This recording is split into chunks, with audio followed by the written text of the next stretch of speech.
and high school bullies decided to humiliate their new teacher in front of the whole class. They expected laughter and chaos. What they didn't expect was that one quiet move from the teacher would make every single student freeze and change the entire school forever. The first day of senior year at Crestwood High was supposed to be exciting.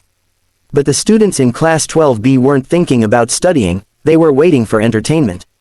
The rumor had spread that a new teacher was coming, a young man named Mr. Adrian Cole. No one knew much about him, except that he was replacing the famously strict Mr. Reynolds, who had retired after decades of teaching history. The class bullies, led by the loud and confident Jake Turner, were already planning to make the newcomer's first day unforgettable. "Bet he won't last a week," Jake had bragged in the cafeteria. His crew, Mark, Leo, and the ever-smirking Sasha, laughed along. They had built a reputation for making teachers cry, quit, or beg for peace. When the door opened and Mr. Cole stepped in, the room fell half silent. He was nothing like they expected. He wasn't old or nervous looking. He seemed calm, tall, with dark eyes that carried a strange kind of patience. He wore a plain white shirt and spoke in a steady voice, "Good morning, everyone. I'm Mr. Cole. I'll be teaching you history this year." His tone wasn't threatening, yet it carried a quiet authority that unsettled some. Still, Jake smirked. "History, huh, guess we'll make some," he muttered to Leo, loud enough for others to laugh. Mr. Cole wrote his name on the board, then turned back to face them. "Let's start simple. Tell me your names." It was routine, but the students treated it like a challenge. They gave fake names, snarky jokes, whispers meant to disrupt. Mr. Cole didn't react. He wrote every name, real or fake, without flinching. Then, instead of calling them out, he said, "Thank you. I'll learn who you are soon enough." The class grew oddly quiet for a moment, but Jake wasn't done. He started tossing small paper balls across the room. One hit the board, another landed near the teacher's desk. Mr. Cole looked at it, then at Jake, but said nothing. He simply picked up the paper, unfolded it, and placed it neatly in the trash. The silence that followed felt heavier than scolding. No one understood why. When the bell rang, the students filed out, laughing about how boring he was. But not everyone joined in.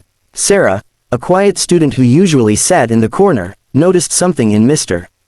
Cole's expression, like he'd seen worse and was waiting for something deeper. That night, Jake sent a group message to his crew, "Tomorrow, we make him break." He already had a plan, something that would push the teacher past patience. What none of them knew was that Mr. Cole had once stood in a place far darker than any classroom, and what he carried inside would soon turn their mockery into silence. By the second week, the game was on. Jake and his friends had spent days testing Mr. Cole. They whispered during lessons, switched seats mid-lecture, and slipped fake notes onto his desk. He didn't raise his voice once. He just kept teaching, calm and steady, as if their mischief didn't exist. That calmness started to feel eerie. It wasn't the silence of defeat, it was control. The more they tried to break him, the more unshakable he seemed. That frustrated Jake deeply, so he decided to up the stakes.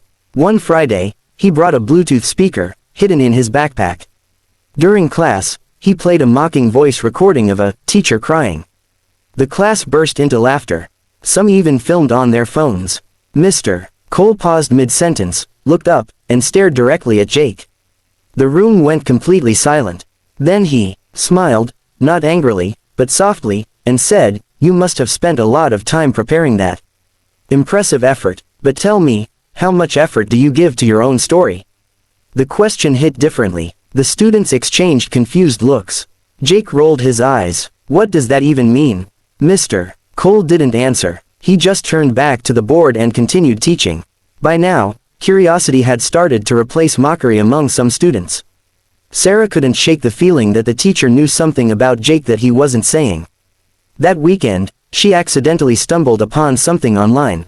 A local news article, 3 years old, about a soldier named Adrian Cole, a war veteran who had returned home after surviving a school bombing while teaching overseas as a volunteer.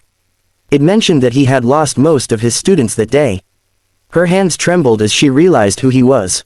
The man they were teasing wasn't some fragile teacher, he was someone who had seen horror beyond imagination. On Monday, Jake's crew was ready for their next prank. They had planned to lock Mr. Cole inside the classroom during lunch, record his reaction, and post it online.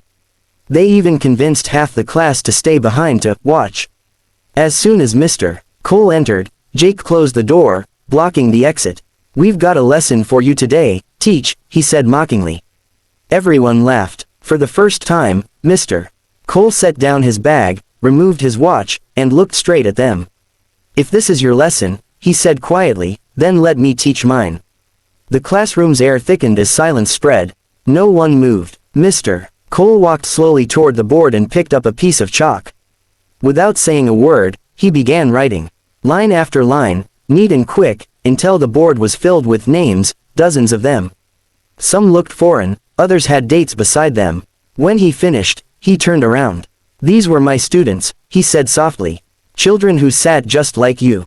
They thought the world was safe, that tomorrow was promised. Until one day, a bomb went off near their school." His voice didn't shake, but every word cut through the laughter that once filled the room. "I was their teacher. I told them to stay calm. I told them we'd be okay." He paused, eyes glancing toward the window as if seeing ghosts beyond it. "I lived. Most of them didn't." The silence became unbearable. Even Jake lowered his eyes. Mr. Cole looked at him directly. "When you mock a teacher, you're not proving strength. You're hiding fear. You think hurting others makes you untouchable, but it only proves how easily you could break." He took a deep breath. "You want me to lose control? I already have, years ago. That's why I won't let you lose yours." Then he did something no one expected. He stepped forward, picked up Jake's backpack, and handed it back to him. "Carry what's yours," he said gently. That simple gesture, kindness, not anger, was the move that silenced everyone. No shouting, no punishment, just grace that felt heavier than guilt. Tears rolled down Sarah's cheeks. Even Mark and Leo looked ashamed.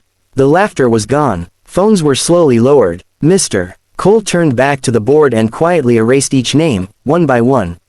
"This," he said softly, "is why I teach. So none of you forget the value of a life, or the weight of your actions."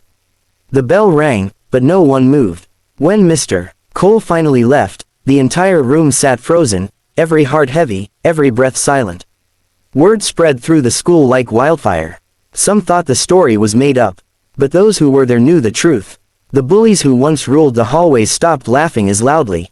Jake avoided eye contact with everyone for days. He wasn't the same. The prank video was never uploaded. Instead, he deleted every clip. From his phone, Sarah, still shaken, decided to visit Mr. Cole after class. She found him sitting alone, writing on the same board. "Why didn't you report them?" she asked. He smiled faintly. "Because humiliation doesn't teach. Understanding does." Over the next few weeks, the classroom changed. Students began listening, really listening. History lessons turned into life lessons. Mr. Cole shared stories not of war, but of resilience, empathy, and rebuilding after loss. Jake started helping around the school quietly, fixing desks, joining volunteer work. One day, when Mr. Cole was leaving, Jake caught up with him. "I'm sorry," he said. "For everything." Mr. Cole nodded. "Then learn from it. That's how you make it mean something." Months later, during the school's annual assembly, Principal Harris announced a new program, the Cole Initiative, a student-led campaign promoting respect, empathy, and mental health awareness. It was Jake's idea. When he went on stage to speak, the same classmates who once laughed cheered for him. "We all make mistakes," Jake said to the crowd, his voice trembling.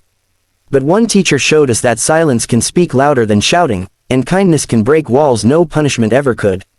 In the audience, Mr. Cole watched quietly, pride glimmering in his eyes. For the first time in years, he felt peace, not because the bullies had changed, but because he'd seen proof that broken souls can still heal. The bell rang outside as the students left, laughing, talking, alive. Mr. Cole stood at the window, sunlight on his face, whispering the names of the students he'd once lost.